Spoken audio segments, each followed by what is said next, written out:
Assalamualaikum warahmatullahi wabarakatuh. Pada mata kuliah manajemen strategik ini, kami dari kelompok 1 yang beranggotakan Cici Mariani dan Siti Munawaroh, kami akan membahas mengenai mengembangkan visi yang jelas lalu menerjemahkannya ke dalam pernyataan misi yang penuh makna dengan dosen pengampu Miss Selviani SPD MPDE. Nah, mengenai judul yang akan kita bahas, maka muncullah pertanyaan. Apakah yang dimaksud visi dan misi? Bagaimanakah menyusun, mengembangkan, dan mengevaluasi visi dan misi? Dan apa sajakah manfaat visi dan misi? Pengertian visi. Visi berasal dari kata vision dari bahasa Inggris yang dapat diterjemahkan sebagai pandangan jauh ke depan. Menurut Wibisono, visi adalah rangkaian kalimat yang menyampaikan cita-cita atau impian sebuah organisasi. Menurut Kotler, visi adalah pernyataan tentang tujuan organisasi yang diekspresikan dalam produk dan pelayanan yang ditawarkan, kebutuhan yang dapat ditanggulangi, kelompok masyarakat yang dilayani, nilai-nilai yang diperoleh, serta aspirasi dan cita-cita masa depan. Jadi kesimpulannya, visi adalah cita-cita dan impian dari sebuah organisasi yang akan direalisasikan melalui misi. Pengertian misi. Ada beberapa ahli yang mengemukakan pengertian dari misi. Nah, secara umum, misi dapat diartikan sebagai langkah, bentuk atau cara, serta bagaimana untuk mewujudkan visi. Selanjutnya poin B, menyusun, mengembangkan, serta mengevaluasi visi dan misi. Yang pertama, karakter visi yang efektif. Dalam karakter visi yang efektif, ada beberapa poin yang harus ada di dalam sebuah visi. Yang pertama, grafik, yaitu menggambarkan jenis perusahaan yang berusaha untuk diciptakan manajemen dan posisi pasar yang hendak dicapai perusahaan. Kemudian, direksional, yaitu berpandangan ke depan, memberikan gambaran strategik, manajemen, dan juga produk, pasar atau pelanggan, dan perubahan teknologi yang akan menolong perusahaan di masa yang akan datang. Kemudian fokus, yaitu lebih spesifik, lebih rinci, sehingga mampu memberikan panduan bagi para manajer membuat keputusan dan menggunakan sumber daya untuk lebih efektif dan efisien. Kemudian fleksibel, yaitu tidak dibuat untuk berlaku pada segala waktu, tetapi dapat disesuaikan seiring dengan perubahan pasar, teknologi, dan pelanggan di masa depan. Kemudian feasible, yaitu dapat dicapai oleh perusahaan pada waktunya dan mudah dilaksanakan. Desirable, yaitu memberikan tantangan untuk pencapaian jangka panjang perusahaan. Kemudian easy to communicate, yaitu dapat dijelaskan selama 5-10 menit dan idealnya dapat disederhanakan dalam kalimat singkat. Karakteristik misi perusahaan. Yang pertama adalah deklarasi sikap. Misi yang baik memungkinkan untuk perumusan dan pemikiran alternatif, tujuan dan strategi yang layak tanpa mengurangi kreativitas manajemen. Kemudian berorientasi pada pelanggan. Alasan mendasar mengembangkan misi perusahaan adalah untuk menarik sebanyak mungkin pelanggan. Misi perusahaan harus berusaha untuk mengidentifikasi kebutuhan dan keinginan pelanggan. Kemudian alat pemuas kebutuhan dan keinginan misi yang baik selalu berusaha untuk mengidentifikasi kegunaan produk perusahaan untuk pelanggannya. Kemudian deklarasi kebijakan sosial, yaitu pengembangan misi suatu perusahaan.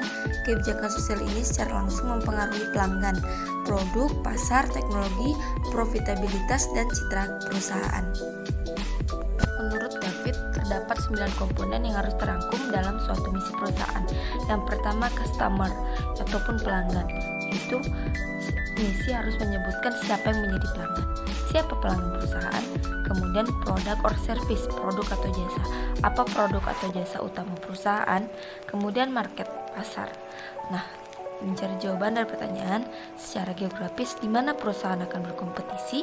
Kemudian teknologi, apakah perusahaan menerapkan teknologi baru. Kemudian perhatian akan keberlangsungan pertumbuhan dan profitabilitas. Dan filosofi,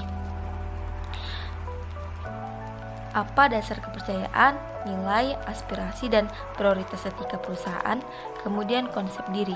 Misi akan menjelaskan apa yang menjadi kompetensi keunggulan dari perusahaan dibandingkan pesaingannya. Seperti apa kemampuan khusus atau keunggulan kompetitif perusahaan. Kemudian perhatian akan citra publik. Misi akan menunjukkan apakah perusahaan memiliki respon terhadap masalah-masalah sosial, kemasyarakatan maupun terhadap masalah lingkungan. Kemudian perhatian pada karyawan. Dalam hal ini pernyataan misi akan menunjukkan apakah karyawan merupakan aset yang berharga perusahaan. Yang ketiga, langkah-langkah penyusunan visi dan misi. Pertama-tama, memilih beberapa artikel mengenai pernyataan ini, meminta semua manajer untuk membaca sebagai informasi latar.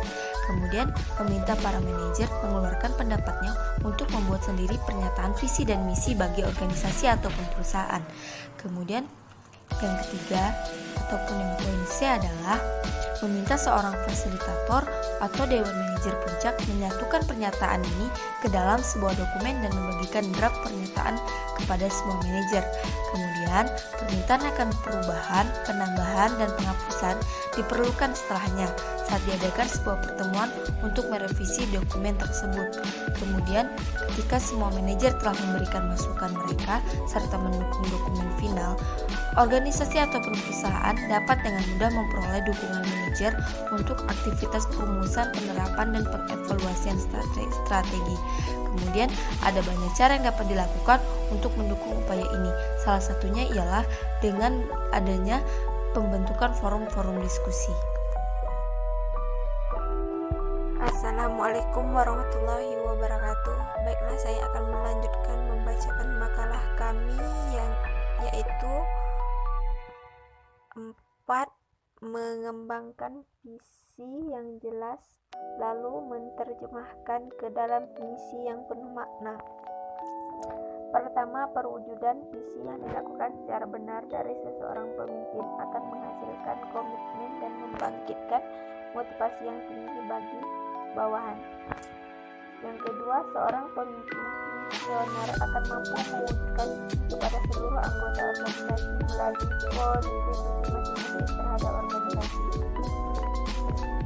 Yang ketiga, menerjemahkan visi perusahaan ke dalam pernyataan misi, yaitu penjelasan tertulis akan maksud dan tujuan bisnis suatu perusahaan. Yang keempat, pernyataan misi adalah pernyataan kuat akan maksud perusahaan yang mungkin menyoroti lingkup operasional pasar yang berusaha dilayani dan cara bagaimana perusahaan akan membedakan dirinya daripada para pesaing.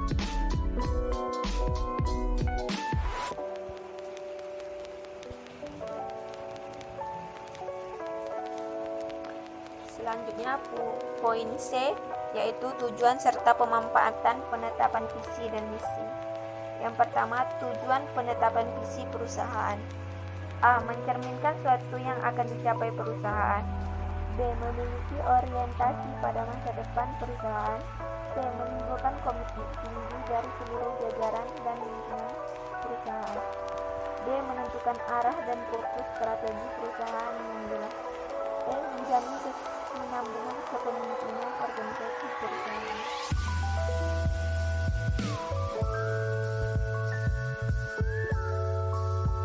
Dua, visi juga mempunyai beberapa manfaat diantaranya. A. Menumbuhkan komitmen dan semangat kerja karyawan. Karyawan tidak akan bekerja dengan penuh antusias jika dia tidak tahu untuk apa dia bekerja. Namun, jika dia tahu apa kontribusi perusahaan pada masyarakat, dia akan termotivasi bahwa dia bekerja bukan hanya untuk perusahaan, tetapi juga untuk masyarakat. B. Menumbuhkan rasa kebermaknaan. Salah satu tempat karyawan mencari makna kehidupan adalah lingkungan pekerjaannya. C. Menumbuhkan standar kerja yang terima. Jika seorang karyawan memahami dia bekerja untuk suatu tujuan yang sangat mulia, dia akan bekerja penuh semangat dan meletakkan standar prima untuk setiap pekerjaan, menjembatani keadaan perusahaan masa sekarang dan masa depan.